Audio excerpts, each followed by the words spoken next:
Hey guys, welcome back to the channel. In today's video, I'm going to be showing you how to change the water filter in your Whirlpool refrigerator.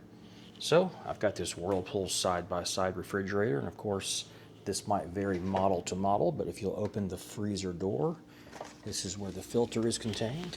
And we're going to be using one of these EveryDrop filters. This is for ice and water, and it reduces all the contaminants. This is a #1 filter for mine. So we're going to pull back on this front panel right here, and there it is right there. And what I do is I always put a note on here so I know when to change it again. And good grief, this filter has been in here for over a year. I do not change it every 6 months.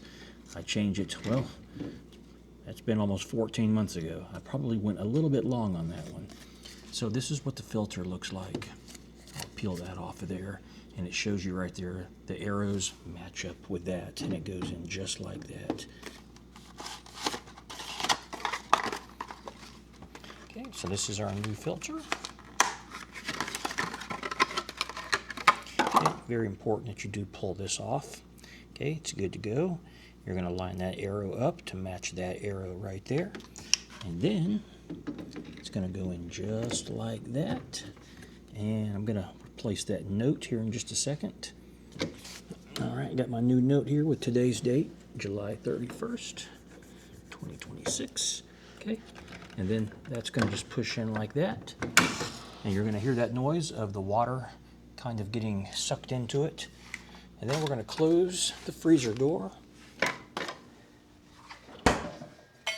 And then we need to start running a lot of water through it. And you'll notice the flow becomes much stronger after changing the filter, as it's no longer clogged with all those contaminants.